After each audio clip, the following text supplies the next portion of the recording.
Hello guys, this is Kamal Garg from NIT Rourkela. आपका हमारे channel में स्वागत है।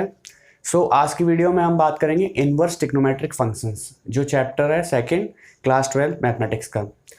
इस वीडियो में आपको मैं पूरा चैप्टर इनवर्स ट्रिग्नोमेट्रिक फंक्शंस पूरा क्लियर करा दूंगा। वीडियो को लास्ट तक ज़रूर देखें, और अगर आप चैनल पर नए हैं तो चैनल को सब्सक्राइब करें, वीडियो को लाइक करें और अपने फ्रेंड्स के साथ शेयर करें। वीडियो को स्टार्ट करते हैं। गाइस, इनवर्स ट्रिग्नोमेट्रिक फंक्शंस पढ़ने से पहले हमें ट्रिग्नोमेट्रिक फंक्शंस क्या होते हैं वो समझना पड़ेगा।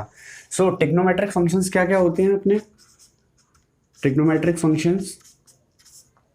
फर्स्ट होता है sine of x, second cos x, third tan x, fourth cot x, ये एक्स एंगल है, कुछ भी हो सकता है, fifth sec x, six cosec x.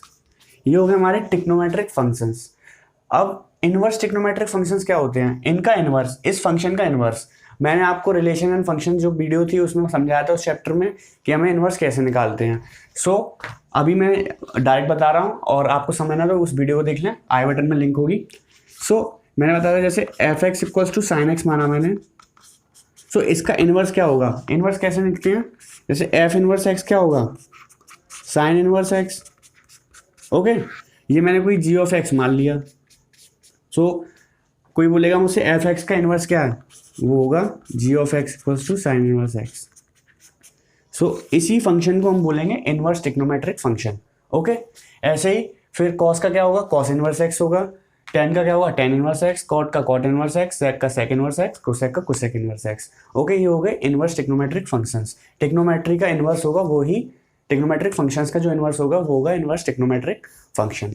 Okay, अब इसके बाद हम देखते हैं, पहले हमें ट्रिग्नोमेट्रिक फंक्शंस की डोमेन एंड रेंज देखनी है। डोमेन मैंने बताया था क्या होता है और रेंज क्या होता है। डोमेन होता है इनपुट रखते हैं जो फंक्शंस में, जैसे एक्स की वैल्यूज, और रेंज जो आंसर पॉसिबल आंसर जो निकल सकते हैं। अब सभी ट्रिग्नोमेट्रिक फंक्शंस की हम डोमेन एंड रेंज देखते हैं क्या क्या होती है।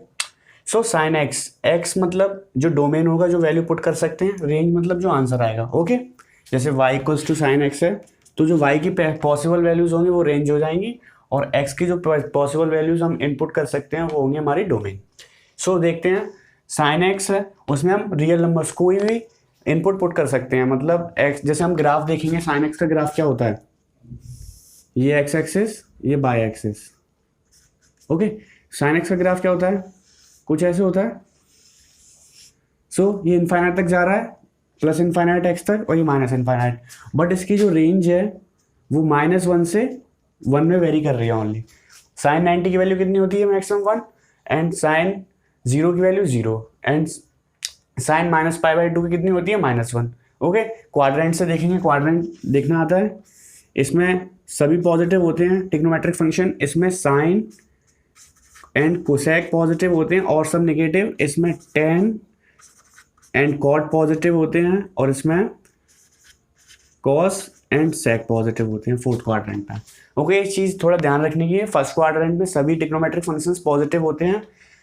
फर्स्ट क्वाड्रेंट मतलब 0 से 90 डिग्री इनपुट होगा, तो समझ में आ रहा है, एक्स की वैल्यू भी वेरी करेगी, 0 से 90 होगी तो सभी पॉजिटिव वैल्यूज होंगी। और फिर अगर 90 से 180 डिग्री इनपुट है एक्स इक्वल्स टू, और अगर साइन और कोसेक फंक्शन है तो आंसर पॉजिटिव लिखेंगे। ओके, और ये आपने 10th क्लास में या 11th क्लास में सीख लिया होगा ट्रिग्नोमेट्रिक फंक्शंस में। थर्ड क्वाड्रेंट में टेन और कॉट की वैल्यू पॉजिटिव होगी, मतलब 180 से 270 डिग्री के बीच में एंगल है, जैसे 240 डिग्री है तो अगर टेन 240 है तो नेगेटिव वैल्यू आएगी। ओके, उसको कैसे लिखते हैं, पाई प्लस करके, मतलब जैसे टेन 240 की हमें वैल्यू निकालनी है तो ये क्या होगा, टेन 180 प्लस 60, ओवरऑल 240 बन रहा है, बट ये थर्ड क्वाड्रेंट में आ रहा है 180 प्लस 60, तो ये पॉजिटिव होगा, तो पॉजिटिव ही होगा ये, तो 10 हो जाएगा 60। ओके, 180 से प्लस माइनस होगा तो वही एंगल रहेगा, 90 से प्लस माइनस होगा तो एंगल चेंज हो जाएगा, मतलब 10 का कॉट हो जाएगा, साइन का कोसेक और कॉस का सेक। ओके, नहीं, 10 का कॉट, साइन का कॉस एंड सेक का कोसेक। ओके, 10 60 की वैल्यू कितनी होती है, √3। 10 240 की वैल्यू आई √3। अगर इसी जगह साइन होता, साइन 240 निकालना होता तो साइन होता साइन 180 प्लस 60, साइन 60 पर ये थर्ड क्वाड्रेंट में तो एक माइनस साइन हम लगाते बाहर, ओके। तो ये कितना हो जाता, साइन 60, 60 वैल्यू √3/2, ये होती -√3/2 साइन 240 की। आगे ये थोड़ा डिटेल में बता दूंगा अभी बाद में, पहले इसको देखते हैं। डोमेन रियल नंबर्स, तो इसके अकॉर्डिंग एक्स की कोई भी वैल्यू पुट कर सकते हैं हम, तो रियल नंबर हमारा डोमेन हो गया, ओके। रेंज -1 से 1 तक इसकी जो वैल्यूज आ सकती है मैक्सिमम, तो -1 से 1, तो इसकी रेंज हो गई। सिमिलरली कॉस के ग्राफ में क्या होता है, कॉस का ग्राफ हमने देखा है, वो बस यहाँ से स्टार्ट होता है, ऐसा होता है। तो इसमें भी एक्स की वैल्यू हम कितनी पुट कर सकते हैं, सो रियल नंबर्स इनपुट हो गया, और जो आउटपुट है रेंज वो हो गया -1 to 1। ये क्लियर हो गया। अब मैं 10x का बताता हूँ। 10x में भी रियल नंबर कोई भी वैल्यू पुट कर सकते हैं, बट ये पता है 1090 इनफाइनाइट आता है अपना, 1090 डिग्री पे वैल्यू इनफाइनाइट मतलब नॉट डिफाइंड होती है, ये पता है हमें टेबल से, ट्रिग्नोमेट्रिक वैल्यूज टेबल से। सो इसका जो इनपुट होगा तो वो 1090 पे अनडिफाइंड है, तो 90 मतलब π/2, फिर उसके मल्टीपल्स की वैल्यू तो हम इनपुट में रख नहीं सकते क्योंकि नॉट डिफाइंड है। अगर फंक्शन नॉट डिफाइंड होता है तो हम जो वैल्यूज हैं उनको लेते नहीं हैं, पता है। सो रियल नंबर मतलब हम कोई भी वैल्यू ले सकते हैं, एक्सेप्ट माइनस कर रहे हैं डोमेन से, क्या x = 2n+1 × π/2, n belongs to z। z मतलब पॉजिटिव इंटीजर, ओके। पॉजिटिव और नेगेटिव इंटीजर्स मीन्स इंटीजर्स 1 2 3 4, -1 2 3 4 और 0, ओके। मीन्स z क्या होगा अपना, -∞ से -2 -1 0 +1 +2 ... इनफाइनाइट तक, ओके। z क्लियर हो गया, z क्या होता है। सो x = ये कैसे लिख दिया मैंने, देखो π/2 का मल्टीपल हमें डोमेन में नहीं चाहिए, सो कैसे लिखेंगे, 2n+1 मतलब एक समेशन लिखा है मैंने। अब n की जगह 0 पुट करके देखो, अगर मैं 0 पुट करूंगा तो क्या बचेगा, ओनली 1 × π/2, तो π/2 तो 10 π/2 नॉट डिफाइंड है, यही हमने माइनस के डोमेन से। अब = 1 रखो, n = 2 + 1 3 π/2, ओके।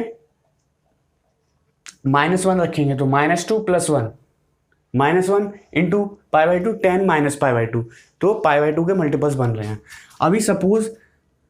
अभी सपोज मैंने रख दिया, अगर ये n+1 होता, ठीक है, तो अगर मैं 1 रखता ना तो 2 × π/2 ये बन जाता, तो 10 पाई तो हमें पता है ना 0 होता है, 10 पाई 0, सो इसीलिए 2n+1 लेंगे, तो ये ऐसे आया है, ठीक है। अब जो इसका रेंज होगा वो रियल नंबर्स होगा, क्योंकि 10 की जब हम ग्राफ देखते हैं वो कुछ ऐसा होता है,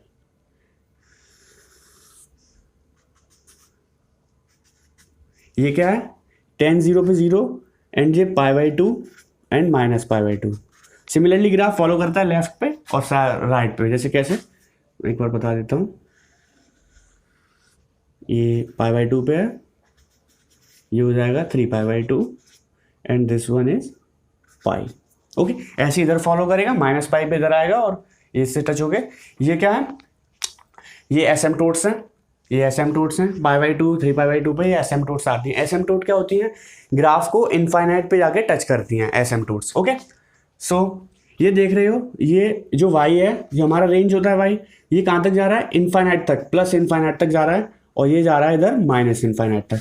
सो इसका रेंज क्या हो गया, रेंज वैसे लिखेंगे ब्रैकेट फॉर्म में, तो -इनफाइनाइट से +इनफाइनाइट, और इन्हीं नंबर्स को क्या कहते हैं, रियल नंबर्स, मतलब -इनफाइनाइट से +इनफाइनाइट के बीच में जो भी नंबर होंगे वो रियल नंबर्स पड़े हैं। सो इसका रेंज हो जाएगा r। सो 10 का हमें डोमेन एंड रेंज समझ में आ गया। अब देखते हैं कॉट का। कॉट का क्या होता है, कॉट का उल्टा होता है 10 का, मतलब 10 को क्या लिखते हैं, एक फॉर्मूला होता है पता है, 10x = 1/cot x, ओके। अब यहाँ से देख सकते हैं, जब 10x की वैल्यू 0 होगी, इसको ऐसे लिख देता हूँ, implies cot x = 1/10x, okay. अब जब 10x की वैल्यू 0 होगी तो 1/0 अनडिफाइंड मतलब इनफाइनाइट। सो जो 10x की वैल्यू जहाँ 0 हो रही होगी वो इसके डोमेन में नहीं होगा, x के में x की वैल्यू नहीं पुट कर सकते हैं।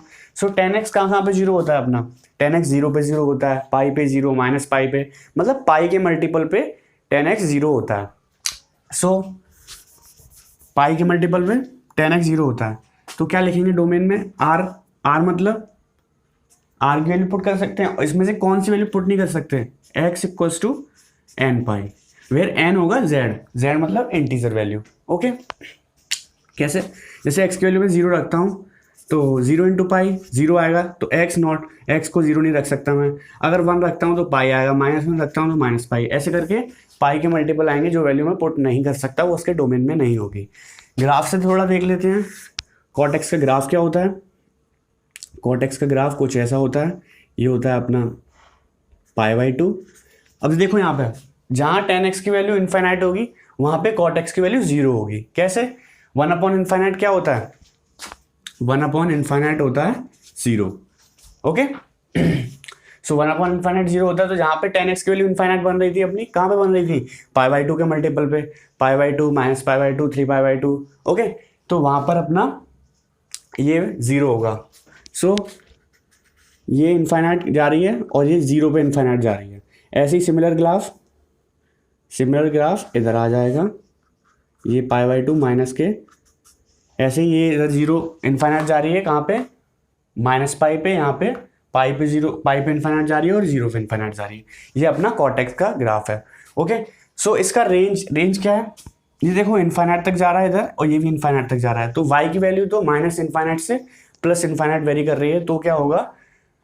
रेंज क्या होगा? Real numbers. ओके, तो tan cot sin cos के बाद आता है sec and cosec। sec x में क्या होता है?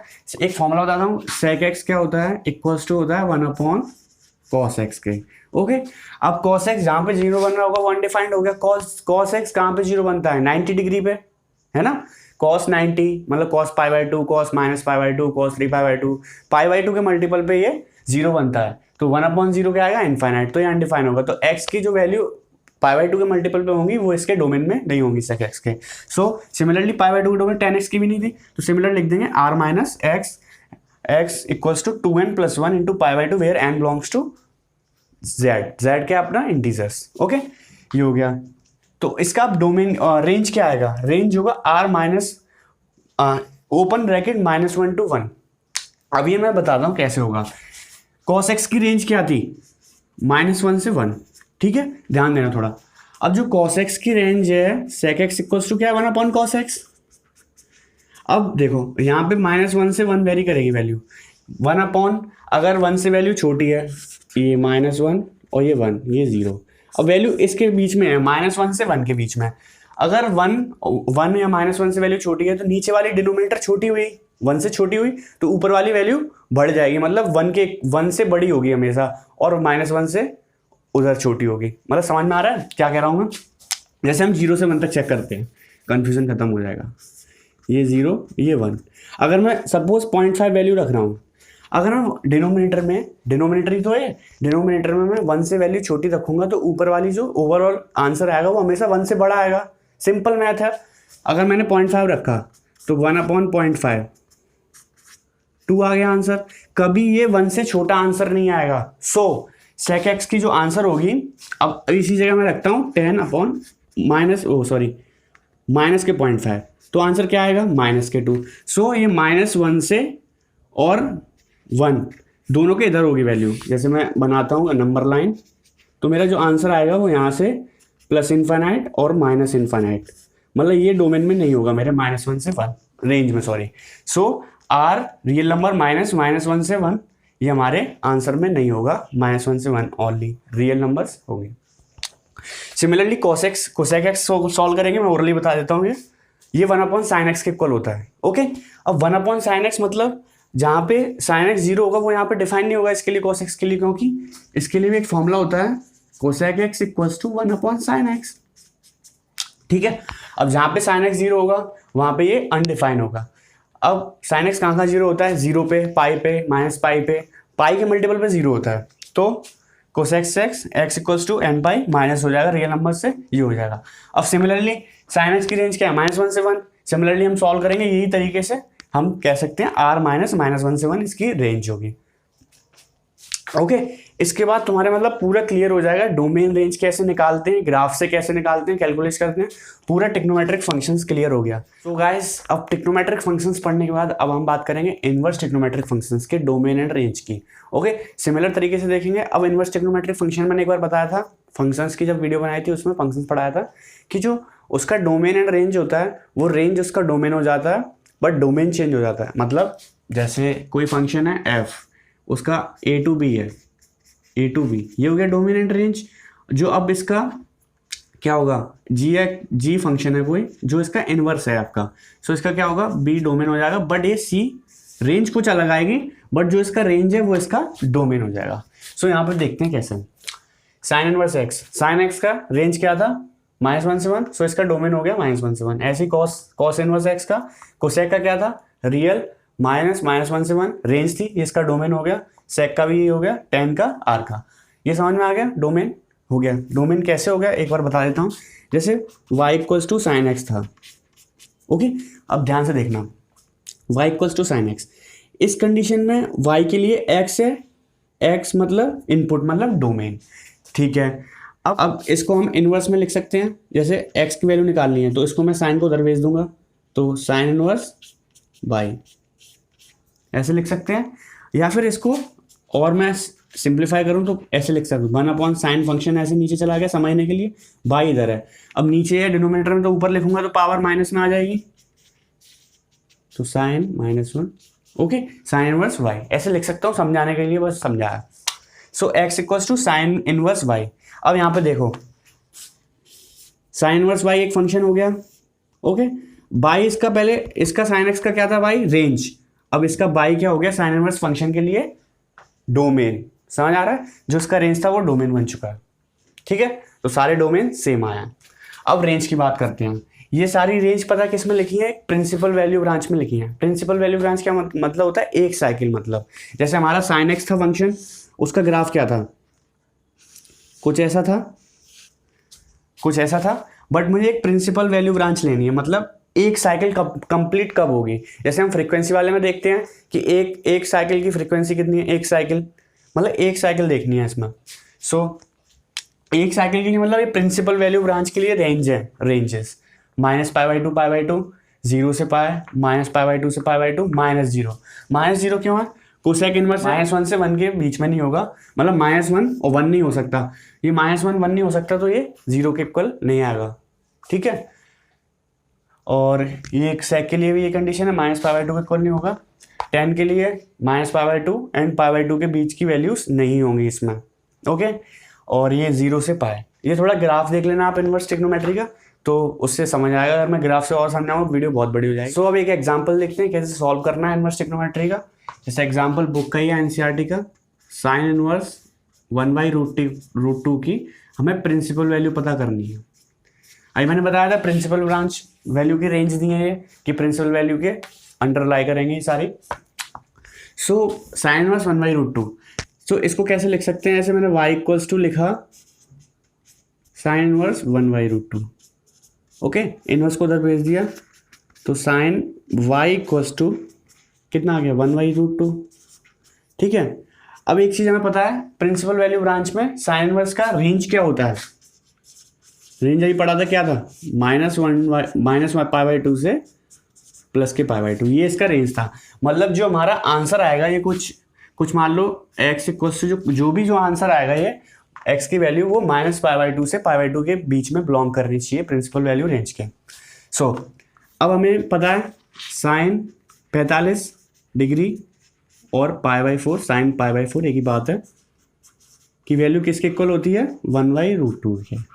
सो ये क्या हो गया हमारा π/4, ये y की वैल्यू हो गई, कंपेयर करेंगे sine π/4, so y equal to π/4, मतलब y मान लिया यहाँ x मान लो, कुछ भी मान लो x की वैल्यू π/4, तो ये हमारा आंसर हो गया। ये -π/2 और π/2 के इंटरवल में बिलोंग कर रहा है, सो ये प्रिंसिपल वैल्यू रेंज में है, तो ये हमारा आंसर होगा x equal to π/4 answer, okay.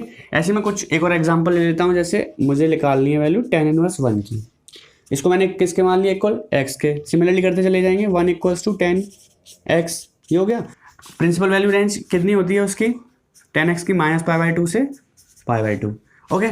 सो हमें पता है tan π/4 इक्वल्स टू होता है 1, सो क्या आ जाएगा x इक्वल्स टू कंपेयर करके π/4, π/4 इसमें बिलोंग कर रहा है -π/2 से π/2, तो ये आंसर हो जाएगा हमारा। ऐसे ही हम ये क्वेश्चन सॉल्व कर सकते हैं, बट हमें इसके लिए प्रिंसिपल वैल्यू रेंज पता होनी चाहिए, डोमेन पता होना चाहिए इनवर्स ट्रिग्नोमेट्रिक फंक्शन के लिए और ट्रिग्नोमेट्रिक फंक्शन के लिए, वो हमेशा याद रखना है, वो टेबल को रट लेना है एक तरीके से। एग्जाम्पल करने के बाद आप एक्सरसाइज तो खुद कर सकते हो, ईजी है, बट मैं एक क्वेश्चन करा देता हूँ एक्सरसाइज का, क्वेश्चन नंबर 11। सो अभी देख सकते हो tan inverse 1 plus cos inverse -1/2 plus sin inverse -1/2, इसको सॉल्व करके हमें एक आंसर लेके आना है। अभी मैंने tan इनवर्स 1 सॉल्व किया था, क्या आया था अपना π/4। सो इसको नहीं करते हैं। अब देखते हैं cos इनवर्स -1/2 क्या होगा। सो cos इनवर्स -1/2 को मैं इक्वल लिख लूंगा बाई के अभी की तरह, फिर -1/2 इक्वल्स टू क्या हो जाएगा cos बाई। अब cos के फंक्शन में -1/2 वैल्यू किसकी होती है, पहले हमें इसका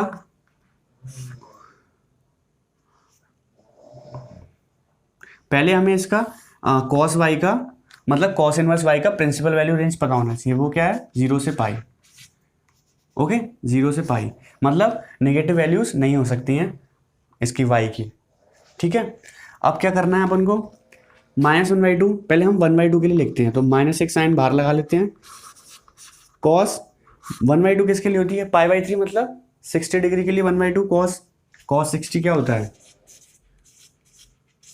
cos 60 क्या होता है 1/2। ओके, सो cos 60 मतलब π/3, वो किसके इक्वल होता है -1/2 के। सिमिलर, ठीक है, वो किसके इक्वल है अपना cos y समथिंग, y की वैल्यू हमें पता करनी है। अब क्या करेंगे, इस माइनस को हम अगर अंदर लेके जाते हैं अंदर, ठीक है, जैसे cos हमें अंदर माइनस ले जाना है, हम ऐसे नहीं ले जा सकते। मैंने अभी माइनस बताया था कब आता है, सेकंड क्वाड्रेंट है ये, ठीक है सेकंड। अब इसकी रेंज क्या है 0 से पाई, ये अपनी इसकी प्रिंसिपल वैल्यू रेंज है cos इनवर्स की। सो इसका सेकंड क्वाड्रेंट में कहीं लाई करेगा, π/3 तो है नहीं है क्योंकि नेगेटिव साइन बाहर आ रहा है। सो यहाँ पे साइन एंड कोसेक पॉजिटिव होते हैं और सब नेगेटिव होंगे। सो हम इसको क्या लिख सकते हैं, जो 60 डिग्री एंगल है अगर मैं इसको उल्टा कर दूंगा इधर तो नेगेटिव साइन आ जाएगा एक। ओके, तो पाई माइनस π/3 लिख दूंगा तो वो -1/2 के इक्वल होगा। पाई माइनस मैंने बताया था, जैसे मेरे पास cos 180 माइनस 60 लिखता हूँ, वो आएगा माइनस के cos 60। समझ आ रहा है, पाई मतलब 180 डिग्री माइनस π/3 लिखूंगा तो माइनस के cos 60 होगा मतलब, और cos 60 क्या है 1/2, तो माइनस की 1/2 आ जाएगा। सो यहाँ पे क्या करेंगे अपन, पाई माइनस π/3 इक्वल होगा cos y के, y कंपेयर करेंगे तो y क्या आ जाएगा, pi minus pi 3 pi LCM होगा, sorry 3 LCM 3 pi minus pi 2 pi. So y equals to आ गया 2 पाई/3। y क्या है cos इनवर्स -1/2। सो ये आ गया हमारे पास 2 पाई/3। अब इसको सॉल्व करते हैं, इसकी हमें प्रिंसिपल वैल्यू रेंज पता है क्या है -π/2 से π/2। ओके, अब इसका माइनस आंसर हो सकता है, मतलब इसकी मैं प्रिंसिपल वैल्यू ग्राफ पे लिखूंगा, तो ग्राफ क्या है -π/2 इधर है, तो मतलब ये -π/2 से π/2। सो ये माइनस का है, माइनस का है तो फोर्थ क्वाड्रेंट में आएगा क्योंकि इसमें cos और sec नेगेटिव वो पॉजिटिव होते हैं और सब नेगेटिव, तो इस क्वाड्रेंट में लिखूंगा मैं, तो इसको लिख सकता हूँ साइन माइनस कितना π/6 होगा ना 1/2 30 डिग्री, वो किसके इक्वल होगा -1/2 के। सो y की वैल्यू कितनी आ जाएगी, ये भी y के इक्वल मान लिया मैंने, तो माइनस के π/6। ठीक है, तो अब हम तीनों को इधर लिख लेते हैं, π/4 प्लस 2 π/3 माइनस के π/6। इसका एलसीएम ले लो, एलसीएम कितना आएगा 12, ये 3 बार डिवाइड जाएगा तो 3 पाई, ये 4 बार 8 पाई माइनस 2 पाई, कितना हो गया 8 और 3 11 माइनस 2 9 पाई/12। इसको कैंसिल कर देंगे 3 times, then π/4 3 π/4 is the answer. Okay, clear हो गया, इजी है। बस थोड़ा यहाँ पे ये पॉइंट स्टार मतलब इंपॉर्टेंट बात है जो याद करनी है, इसकी हम प्रिंसिपल वैल्यू रेंज 0 से 2 पाई, 0 से पाई के अंदर हमें आंसर निकालना है y = 2 π/3। इसको हम नेगेटिव में नहीं लिख सकते क्योंकि नेगेटिव की y, इस नेगेटिव की वैल्यू y एक्सेप्ट नहीं है इस रेंज में। अब देखते हैं properties of inverse trigonometric functions क्या क्या होती हैं। सो प्रॉपर्टीज मतलब किसी भी सॉल्यूशन को करने के लिए, किसी भी क्वेश्चन को करने के लिए हम जो फॉर्मूलेज वगैरह यूज़ करेंगे वो प्रॉपर्टीज के इंक्लूड आते हैं अंदर। सो पहला प्रॉपर्टी है, जैसे साइन इनवर्स 1/x है कोई एंगल, वो इक्वल होगा कॉस इनवर्स x के, कोसेक इनवर्स x के। जैसे कि sine inverse 1/, pi by three है, 1/π/3, तो वो कोसेक इनवर्स π/3 के इक्वल होगा। ओके, जो x की वैल्यू है वो उधर चली जाएगी। ऐसे ही cosec inverse cos inverse 1/x होगा सेक इनवर्स x के, टेन इनवर्स 1/x होगा कॉट इनवर्स x के। ये थोड़ा सिमिलरली है ट्रिग्नोमेट्रिक फंक्शन जो थे, जैसे थे हमारे, मैंने बताया था कोसेक x किसके इक्वल होगा 1/sin x के, टेन x किसके इक्वल होगा 1/cot x के। थोड़ा वैसे ही सिमिलर है ना, बस यहाँ टेन और कॉट अपॉन में जा रहे थे, यहाँ पे x जा रहा है अपॉन में, बस 1/x, ठीक है। अब दूसरा है property sine inverse minus x लिखा है, वो इक्वल हो जाएगा माइनस साइन इनवर्स एक्स की। जैसे कि अभी हमने पिछले क्वेश्चन में देखा था साइन इनवर्स -1/2 था। ओके, वो किसके इक्वल हो सकता था, माइनस साइन इनवर्स 1/2, और साइन इनवर्स 1/2 कितना हो जाता है 30 डिग्री, तो माइनस के π/6। ऐसे करके सॉल्व कर सकते हैं, हमें सॉल्व करने में इजी होता है। जैसे अब फिर इन तीनों के लिए होगा sign inverse -x, ten inverse -x, cosec inverse -x।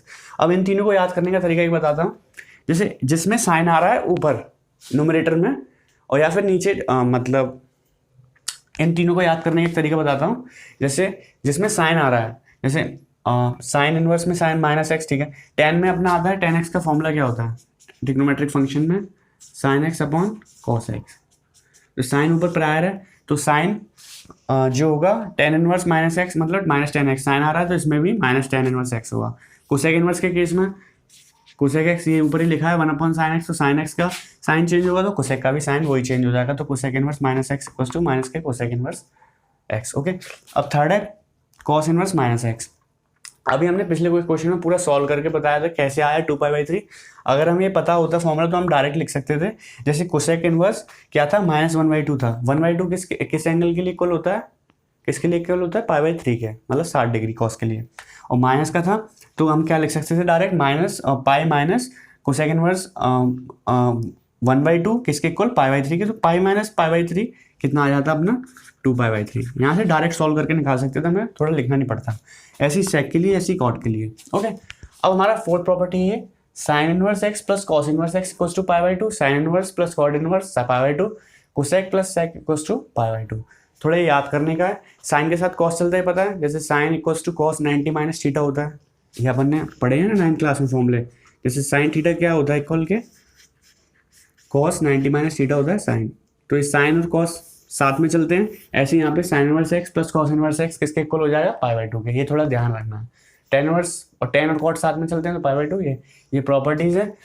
दो प्रॉपर्टीज और हैं, वो आपको स्क्रीन पे दिख रही होंगी साइड में। फर्स्ट है tan inverse x plus tan inverse y equals to tan inverse x plus y upon 1 minus xy, but xy is less than 1, ये कंडीशन होनी चाहिए। xy लेस देन 1 मतलब जैसे x, ये टेन इनवर्स x मान लो, ये x हो गया -1 एंड y हो गया 2, इन दोनों का मल्टीप्लिकेशन क्या आ रहा है -2 which is less than 1। Okay, तो ये कंडीशन, इसके लिए ये फॉर्मूला लग जाएगा। जैसे हम दोनों को प्लस करना है तो ये फॉर्मूला लगा सकते हैं tan inverse x plus y upon 1 minus xy, xy की जगह -1 और 2 पुट करके। इसके दूसरा ही है same formula, tan inverse x minus tan inverse y equals to tan inverse x minus y upon 1 plus xy, वो किसके उस कंडीशन में xy ग्रेटर देन -1 होना चाहिए, ये इसके लिए फॉर्मूला है।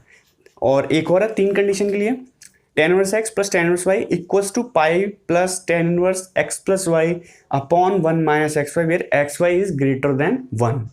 ये हमें तीनों चीज़ें याद रखनी है पेपर के लिए, क्योंकि कोई भी कहीं से भी कंडीशन लगा के पूछ सकता है। फिर अगला एक और प्रॉपर्टी है, two tan inverse x equals to sine inverse 2x upon 1 plus x square where mod x is less than equal than 1। Okay, mod x मतलब जो भी x की वैल्यू है प्लस की या माइनस की, वो मॉड लगा देंगे तो पॉजिटिव ही रहेगी, बट वो लेस देन और इक्वल देन 1 होनी चाहिए। ठीक है, मतलब 2 नहीं होनी चाहिए, 3 नहीं होनी चाहिए, 1 से ग्रेटर नहीं होनी चाहिए। सेकंड है उसमें two tan inverse x equals to cos inverse x, cos inverse 1 minus x square upon में 1 plus x square where x is greater than 0। ठीक है, थर्ड है two tan inverse x equals to tan inverse 2x upon 1 minus x square where x is -1 to 1, मतलब -1 to 1। ये कुछ ten to theta के फॉर्मूले पढ़े थे हमने, उस जैसे हैं ये। टेन टू थीटा के लिए इक्वल्स टू साइन के टर्म्स में, कॉस के टर्म्स में, टेन के टर्म्स में, तीन फॉर्मूले पढ़े थे, वही ये तीन फॉर्मूले हैं इनवर्स के टर्म्स में। ओके, अब एक एग्जांपल देख लेते हैं। जैसे एग्जांपल नंबर 4 दिया है, tan inverse 1/2 plus tan inverse 2/11 equals to क्या प्रूव करना है, tan इनवर्स 3/4। सो अभी मैंने जो 3 फॉर्मूले शुरू में बताए थे उसी में से देखना है। ये क्या है, tan इनवर्स x और tan इनवर्स y मान लिया। अब इन दोनों का मल्टीप्लिकेशन चेक करो पहले। 1/2 क्रॉस 2/11 इज समथिंग 1/11। ये किसके लेस देन है, 1 से छोटा है। 1/11 1 से छोटा है, तो हम कौन सा पहला वाला फॉर्मूला लगा सकते हैं, वो क्या था, tan inverse x plus y upon में 1 माइनस एक्स वाई। ठीक है, तो tan इनवर्स x कितना है 1/2 प्लस 2/11 1 माइनस 1/2 इंटू 2/11। ये 2 से 2 कट गया। ये 1 से छोटा क्यों बोलता है इस फॉर्मूले में, अगर ये 1 से बड़ा हो गया ना तो नीचे नेगेटिव वैल्यू बन जाएगी, तो tan इनवर्स के अंदर नेगेटिव वैल्यू पॉसिबल नहीं है। सो ये हो गया, ये एलसीएम लेंगे अपन, तो tan इनवर्स 22 एलसीएम हो जाएगा, और ये हो जाएगा 11 प्लस 2 टाइम्स 4 इज समथिंग, और यहाँ से एलसीएम लेंगे 11, तो 11 माइनस 1, तो 11 से 2 टाइम्स कट गया ये, सो इधर 11 माइनस 1 10 हो जाएगा, 10 इंटू 2 20। ठीक है, ये तो 1 बचा, ऊपर कुछ नहीं जाएगा, तो tan इनवर्स कितना हो जाएगा, 3 टाइम्स कट जाएगा, तो tan इनवर्स 5 टाइम्स कटेगा 3/4। ये हमारा प्रूव हो चुका है।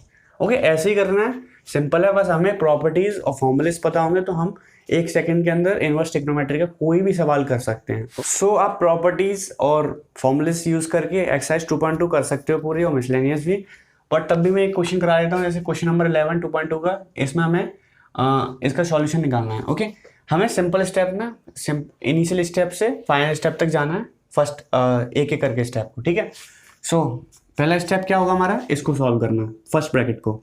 सो फर्स्ट ब्रैकेट में देखना है 2 sin इनवर्स 1/2। पहले sin इनवर्स बड़ा लिखता हूँ, sin इनवर्स 1/2 की वैल्यू कितनी थी, अभी निकाली थी 1/2 मतलब 30 डिग्री के लिए, तो π/6। ठीक है, सिंपल अभी सॉल्व की थी। सो ये क्या हो जाएगा, tan इनवर्स 2 cos 2 इंटू π/6, इतना हो गया। अब क्या करना है, आगे करना है 2, ये कट जाएगा 3 टाइम्स, तो अंदर क्या बचेगा 2 cos π/3। ठीक है, आगे जा रहे हैं आप, tan इनवर्स cos π/3 कितना होता है, cos 60 √3/2, तो √3/2, 2 से 2 कैंसिल, तो tan इनवर्स √3। तो क्या आ गया, tan इनवर्स √3 क्या होता है, यहाँ से निकाल लेते हैं, यहाँ से tan इनवर्स √3, तो ये क्या है, tan y इक्वल्स टू √3, तो किस वैल्यू पर √3 इक्वल होता है, π/3 60 डिग्री पर, तो आंसर आ जाएगा π/3। सो इसका ओवरऑल आंसर क्या है, π/3। सिंपल है, इजी, मैंने कुछ नहीं किया, सिंपल कैलकुलेशन है, जो हमें चीज़ें पता है, डोमेन, रेंज, ग्राफ थोड़ा यूज़ करके, प्रॉपर्टीज, फॉर्मूले लगा के तुम पूरा इनवर्स ट्रिग्नोमेट्री सॉल्व कर सकते हो, कोई प्रॉब्लम नहीं होनी है, और मार्क्स गेन करने वाला चैप्टर है ये। सो इसके बाद भी आपको अगर कोई भी प्रॉब्लम आती है तो टेलीग्राम चैनल पे मेरे पे आप डाउट पूछ सकते हो कभी भी, और कमेंट बॉक्स में क्वेरी अपनी पूछ सकते हो। सो इस वीडियो के बाद मुझे लगता है कि आपको इनवर्स ट्रिग्नोमेट्री पूरा क्लियर हो जाएगा, और आपको वीडियो अच्छी लगे तो लाइक कर देना प्लीज़, और शेयर करना फ्रेंड्स के साथ, और चैनल को तो यार सब्सक्राइब कर दो प्लीज़। ठीक है, बाय, अगली वीडियो में मिलते हैं।